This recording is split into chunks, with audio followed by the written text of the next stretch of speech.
আসসালামু আলাইকুম সম্মানিত ভিউয়ার, সকলকে জানাই আমার প্রাণঢালা অভিনন্দন ও শুভেচ্ছা। কারণ বহুদিন যাবৎ আমি ভিডিও ছাড়তে পারিনি, তো এর আগে একটি ভিডিও ছেড়েছিলাম যেটা কাগজের মধ্যে ব্লাউজের আর্টিস্ট কিভাবে করতে হয় সেই বিষয়টি বোঝানোর জন্য। তো পরবর্তীতে বলেছিলাম যে ব্লাউজের কাটিংটা কাপড়ের মধ্যে কেমন করে কাটতে হয় সেই বিষয়টাও আপনাদেরকে দেখাবো ইনশাআল্লাহ। তো আজকে চলে আসলাম ব্লাউজের কাটিং কাপড়ের মধ্যে কি করে করবেন। অর্থাৎ এই যে দেখেন, আমি খাড়া কাপড় অর্থাৎ যে আড়া যে কাপড়টা, সেই আড়াটারে আমি পাতাইরে বাস করলাম, আর খাড়া কাপড়টারে আমি খাড়াভাবে বাস করলাম। অর্থাৎ যে সাইড পায়ের থাকে কাপড়ের, কিন্তু দুইটা মাথার মধ্যে পায়ের থাকে, আর সেই পায়ের মাথাটি হচ্ছে খাড়া সাইড, আর আড়া হচ্ছে আপনার ওই যে পাতাইরে আমি যেই বাঙ্গার কাপড়টি অর্থাৎ চকে মার্ক করলাম সেই চকের মার্ক। আসলে দুঃখের বিষয়, আমি ক্যামেরাটি স্ট্যান্ডের মধ্যে না ধরে আমি আমার এক ছেলেকে দিয়েছিলাম ক্যামেরাটি ধরার জন্য, তখন একটু লাড়াচাড়া করেছে, সেই জন্য আমি আন্তরিকভাবে দুঃখিত। একটু বুঝে নিবেন, আমি বোঝানোর চেষ্টা করছি ইনশাল্লাহ। তো আমি প্রথমেই লম্বাটা নিলাম, লম্বা হচ্ছে আমার ব্লাউজের লম্বা হচ্ছে 13, তারপরে এই যে আমি মহড়াটা নিলাম অর্থাৎ মরা হাতের যে মহড়াটা, এটাকে আমরা অনেকে আরমল বলি, সেই আরমলটা নিলাম।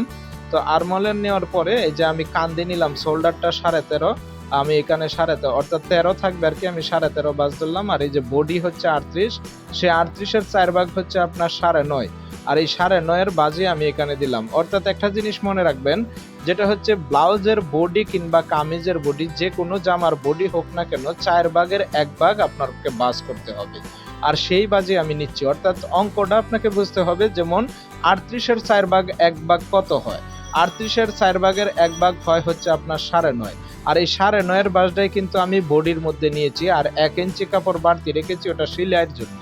আর এই যে আমি গলা নিচ্ছি, আর গলার বাসটা নিয়েছি হচ্ছে আপনার 2.5, আর এভাবে গলার লামতিটা, এটা প্রথমেই পিছন পার্ট, আমি হয়তো আপনাদেরকে বোঝাতে একটু সমস্যা হচ্ছে। অর্থাৎ প্রথমে আমি ব্লাউজের পিছন পার্ট ভাঁজ দিলাম এবং এই যে গলার মার্ক করে নিচ্ছি। তো প্রথমে যে কোনো ব্লাউজ আপনি কাটিং করবেন, সর্বপ্রথম ব্যাক পার্ট অর্থাৎ পিছন পার্টের গলা কাটিং করবেন। গলা কাটিং বা বডি কাটিং সমস্তটাই আপনি পিছনে আগে মাপ একুরেট করবেন। এই যে আমি গলা নিচ্ছি, অর্থাৎ গলার হিসাবটা হচ্ছে যার যে রুচি মতে, অনেকেই গলা পিছনে 7 দেয়, 8 দেয়, 6 দেয়, মানে ওটা পিছনের গলা অনেকেই বড় দেয়, অনেকেই ছোট দেয়, তো যার কাছে যেরকম লাগে সেরকম কাস্টমারের রুচি মতো আপনি বুঝে নেবেন। আর এই যে আমি এটা কাটছি হচ্ছে আরমোল অর্থাৎ মরা, এখানে হাতা জয়েন হবে, এখানে হাতা জয়েন হবে। আর এই হচ্ছে সাইড, আমি 1 ইঞ্চি বাড়তি রাখছি। যে কাপড়টা 1 ইঞ্চি বাড়তি রাখার মানে হলো পরবর্তীতে যদি একটু বড় করতে চায় তাহলে এখান থেকে বড় করতে পারবে। আর এই যে আমি নিচের ছাড়টা একবারে প্লেন করে নিচ্ছি। এই যে ব্লাউজের অলরেডি পিছন পার্ট কাটিং শেষ, এবারে হালকা আমি মরাটা শার্ট করে নিচ্ছি, কারণ এটা দেখছি যে হয়তো একটু ছোট হয়েছে, এই জন্য আমি একটু বড় করে নিচ্ছি। এখানে বড়র যে বিষয়টা সেটি হচ্ছে, এই যে আমি যে মাপটা ধরছি এই মাপে অন্তত 38 সাইজের ব্লাউজের অন্তত 8 কিংবা 8.5 এরকম থাকতে হবে। এবারে আমি পিছন পার্ট নেব, এবারে আমি সামনা পার্ট নেব, পিছন পার্ট কেটে ফেলেছি, এবারে আমি সামনা পার্ট নেব, আর সামনা পার্টটা নেব পিছন পার্টের চাইতে চতুর্দিক দিয়ে 1 ইঞ্চি করে বাড়তি, অর্থাৎ 1 ইঞ্চি, 1.5 ইঞ্চি, 6 ইঞ্চি এরকম যদি কাপড়ে থাকে তাহলে আপনি একটু কাপড় বাড়তি নেবেন, নো প্রবলেম। তো এই যে দেখেন, আমি সামনা পার্ট অর্থাৎ সামনা পার্ট বাজিয়েছি, আর পিছন পার্টটা এই যে উপরে ফেলাইছি, উপরে ফেলায়া এই যে দেখেন আমি পিছনে অর্থাৎ পিছনের চাইতে সামনা পার্টটা আমি 1 ইঞ্চি করে বাড়তি নিয়েছি, বাড়তি নিয়েই আমি শুরু করেছি। এই যে এবারে গলা নেব, তো গলা তো পিছনের মতো দিলে হবে না, গলা সামনা অবশ্যই ছোট হবে, নয়তো আবার সমস্যা। এই যে পিছনে চাইতে সামনের গলা রাখলাম আমি 5.5, আর এই যে দেখেন আমি এই সাইড দিয়ে 1 ইঞ্চি বাড়তি রাখলাম, এখানে 1 ইঞ্চি, যদিও আমি দেখাতে পারছি না কিন্তু আপনাদেরকে বোঝানোর চেষ্টা করছি, আপনারা আশা করি বুঝে নেবেন। তো যারা নতুন, সম্পূর্ণ নতুন, তাদেরকে বোঝানোর জন্য একটু কষ্ট হবে, তারপরও একটু বুঝে নেবেন, আস্তে আস্তে আমি আরেকটু ভালোভাবে ভিডিওটা করে আপনাদেরকে আরো ভালো বোঝানোর চেষ্টা করবো ইনশাল্লাহ। তো এই যে দেখেন এই দিক দিয়ে আবার সমান, এদিক দিয়ে একদম লেভেল পজিশন, অর্থাৎ পিছন পার্টে যা আছে তাই আমি এই সাইড কেটে নিচ্ছি। এখন শুধু আমি ওই যে নিচের সাইড আর সাইডে 1 ইঞ্চি করে যে বাড়তি রাখলাম, এটা কিসের জন্য রাখছি, এটা সামনে টিকিন হবে 4টা, আমি বুঝাচ্ছি একটু পরেই বুঝে নেবেন।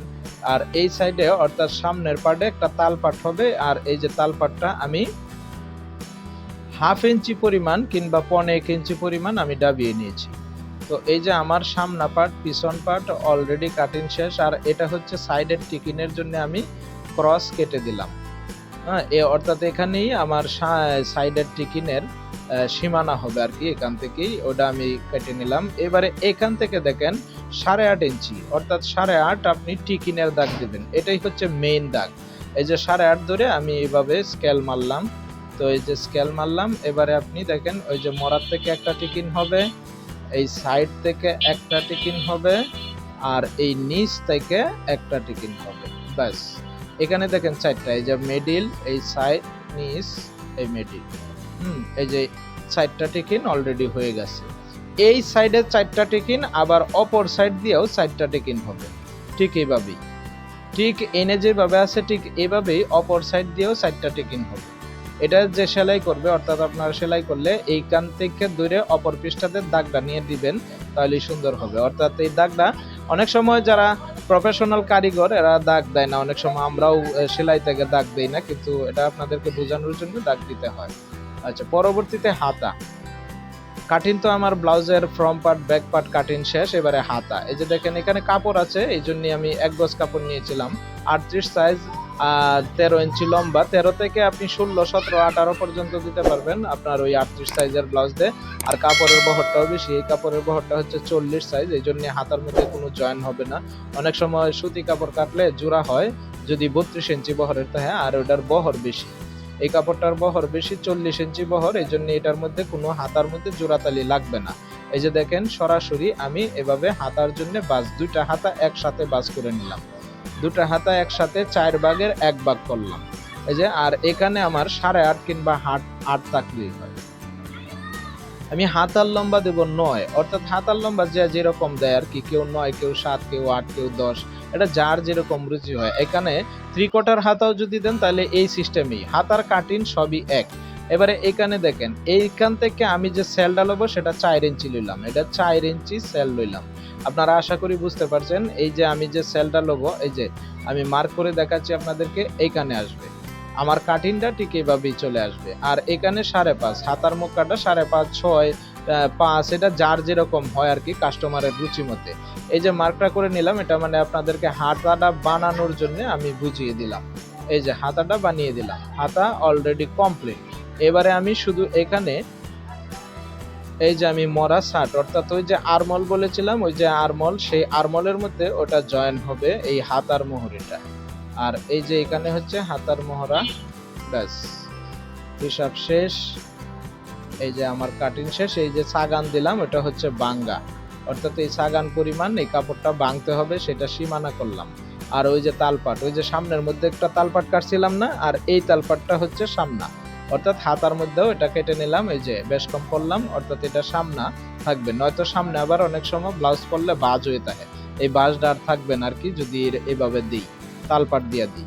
এবারে হচ্ছে গলাপট্টি। তো গলাপট্টির যে বিষয়টা, এটা অনেকেই ফিউজিং এর মধ্যে দেয়, অনেকে আবার ব্লাউজের মধ্যেই মানে এই কাপড় দিয়ে দেয়। আর এই যে আমি যেটা নিচ্ছি সেটা হচ্ছে বুতম পট্টি, অর্থাৎ বুতম পট্টির কাপড়টা অন্তত 2 ইঞ্চি চওড়া লাগে, আমি 2 ইঞ্চি চওড়াই নিলাম। এই যে 2 ইঞ্চি চওড়া এটা বুতম পট্টি নিলাম। আর এটা হচ্ছে আপনার গাঁট পট্টি, এটাও ডাবল নিলাম। ডাবল নিলে হয় কি, মানে কাপড়টা যেহেতু এখানে গাঁট হবে, অর্থাৎ হোল হবে, বুতমের হোল হবে, তো এটা ডাবল করলে ভালো আর কি, একটু বলিবালা হয়। ওই যে আমি এই 2টা পার্ট নিয়ে নিলাম, একটা ডাইন পার্ট আর একটা বাম পার্ট, অর্থাৎ বুতম পট্টি, একটা বুতমের পট্টি আর একটা গার্ডের পট্টি। আর এইখান থেকে আমি গলার পট্টি নিলাম, অর্থাৎ গলার যে নকল পার্টটা আছে সেই নকল পার্টটা আমি এইখান থেকে নিলাম। বুঝতে যদি কোনো অসুবিধা হয় তাহলে কমেন্টের মাধ্যমে জানাবেন, অবশ্যই আপনাদেরকে বোঝানোর চেষ্টা করবো ইনশাআল্লাহ। এই যে দেখুন, কমেন্টে অবশ্যই জানাবেন আমাদের যদি আমার কথা কিংবা আমার কাজ আপনাদের বুঝতে অসুবিধা হয়, কারণ একটা জিনিস মনে রাখবেন, আমি কিন্তু আপনাদেরকে বোঝানোর জন্য, অর্থাৎ কাজটা শেখানোর জন্য আমি এই দর্জি মাস্টার নাম্বার 1 চ্যানেলটি খুলেছি। আসলে ইনকাম বড় কিছু না, আসল হচ্ছে মানুষের সহযোগিতা, মানুষের সাপোর্ট করা। সেই সাপোর্টের উদ্দেশ্যেই আপনাদেরকে এই বোঝানোর চেষ্টা করছি। তো কমেন্টের মাধ্যমে আশা করি যে জানাবেন। যদি কোনো রকম প্রবলেম হয়, আমি সবসময় কমেন্ট বক্স খোলা আছে এবং কি আমি সবসময় কমেন্ট বক্স চেক দিই। কারণ হচ্ছে কে কি বললো না বললো সেই বিষয়টা আমার অবশ্যই জানা দরকার। আর সেখান থেকে আমি কিছু জ্ঞান পাই, আপনাদের কথার উপরে কিছু জ্ঞান পাই, আপনাদের উৎসাহের উপরে আমি উৎসাহ পাই। সেই ভরসাতেই আপনারা আমাকে কমেন্টস করবেন, অবশ্যই জানাবেন এবং কি কাজ শিখতে চান সেই বিষয়টা আমাকে জানাবেন। কারণ দর্জি কাজ তো অনেকে অনেক কিছু করতে চায়, অনেকে অনেক কিছু শিখতে চায়, বলতে চায়, সেই বিষয়টা আপনাদেরকে বোঝানোর চেষ্টা করব ইনশাআল্লাহ।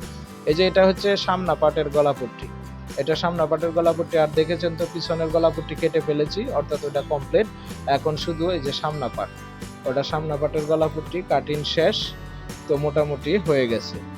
তো এই হচ্ছে আমাদের ব্লাউজের সামনা পাট, আর এই হচ্ছে পিছন পাট, এই হচ্ছে পিছন পাট, আর এই হচ্ছে হাতা, আর এই হচ্ছে গলাপট্টি।